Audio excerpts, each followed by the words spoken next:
E o presidente dos Estados Unidos, Donald Trump, disse que a decisão sobre o próximo presidente do Federal Reserve será tomada em breve. Em mais uma investida, Trump voltou a falar que um bom chefe do Fed reduziria as taxas de juros. Questionado sobre o ex-governador do Fed, o Kevin Warsh, Trump disse que ele é muito bem avaliado e que ele é considerado um dos favoritos para ser agora, então, portanto, o próximo presidente do Federal Reserve. Sobre esse tema da guerra comercial, também as pressões de Donald Trump sobre o Federal Reserve, eu converso agora com Danilo Gliori, que é economista-chefe da Nomad, já aqui comigo. Danilo, muito bom dia para você, obrigado por ter aceito o convite, seja bem-vindo aqui à nossa programação. Bom dia, Débora, sempre um prazer estar aqui com vocês. Danilo, que bom, vamos lá, né?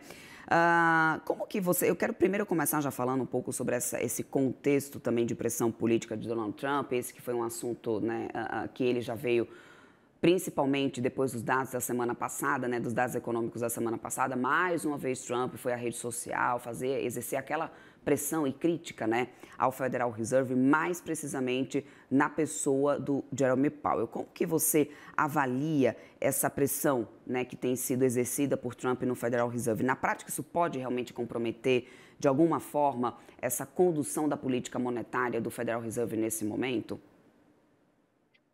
Olha, eu acho que não. Eu acho que o Powell, em todos os seus, né, seus pronunciamentos, tem reforçado, reiterado que a postura, né, do Fed, do Comitê de Política Monetária, deve, né, e tem sido essencialmente técnica. Você pode concordar ou discordar de uma medida ou outra, mas acho que não dá para duvidar de que a conduta tem sido muito em cima de dados, né, muito ponderada. E acho que o principal, né, dessa história toda, né, é até curioso, né, Débora, porque parece que eles estão importando algumas coisas aqui do Brasil, né?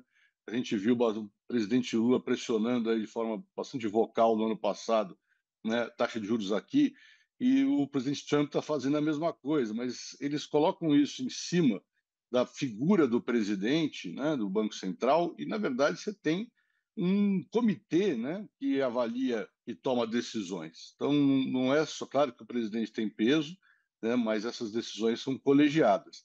Então, eu não acredito que vai ter qualquer reflexo, né, essas pressões que têm sido feitas, particularmente na mídia.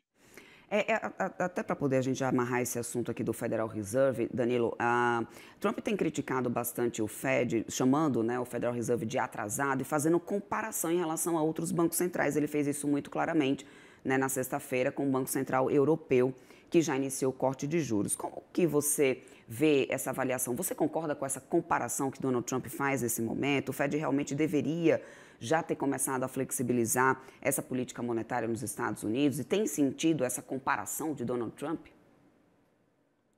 Olha, eu acho que sempre tem sentido a gente comparar, né, contextos internacionais, só que eu discordo mais uma vez. Eu acredito que, né, uma situação que já era complexa de trazer inflação, né, de um patamar bastante alto por conta da pandemia, né, para níveis próximos da meta, né, e que não podemos negar foi feita com bastante sucesso, né, até o início desse ano, de repente sofre um choque de incerteza muito grande.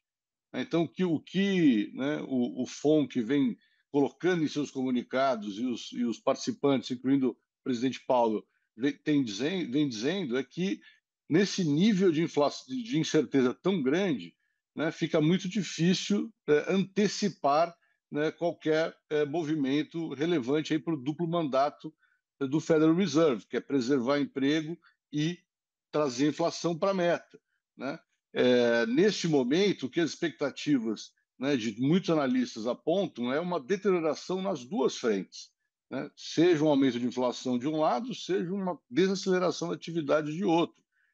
Então, é realmente um cenário bastante complexo para calibrar política monetária. Então, eu tendo a concordar, né, que, dada a resiliência da economia americana nesse momento e o bom comportamento da inflação, Uhum. vale a pena esperar um pouquinho para fazer novos movimentos. Agora, Danilo, falando sobre acordo comercial, a gente tem então, portanto, essa expectativa, né, da China e dos Estados Unidos se reunirem hoje ainda para poder tratar sobre esse sobre acordo comercial. Foi uma reunião, aliás, que foi, né, muito bem aprovada e confirmada pelo próprio presidente Donald Trump nesse momento. Ele que teve uma ligação por telefone com Xi Jinping. Como que está a tua expectativa em relação a essa reunião de hoje? Você vê como positiva essa sinalização? Primeiro de tudo, o telefonema que a gente teve, né, com duração de quase 1 hora, depois a gente tendo então essa reunião sendo confirmada com peças importantes dos dois lados sentando à mesa para poder discutir acordo comercial. É positivo? O que você espera dessa reunião para essa segunda-feira?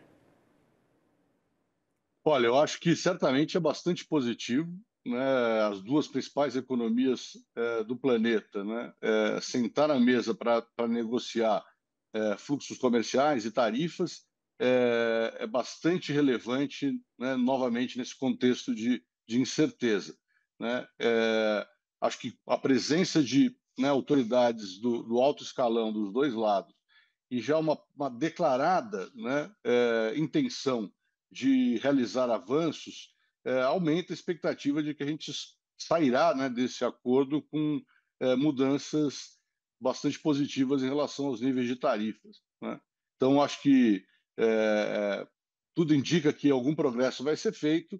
Claro que, né, precisamos esperar para ver o que de fato acontecerá, mas as expectativas são bastante boas nesse momento. Da última veio uma pausa, né?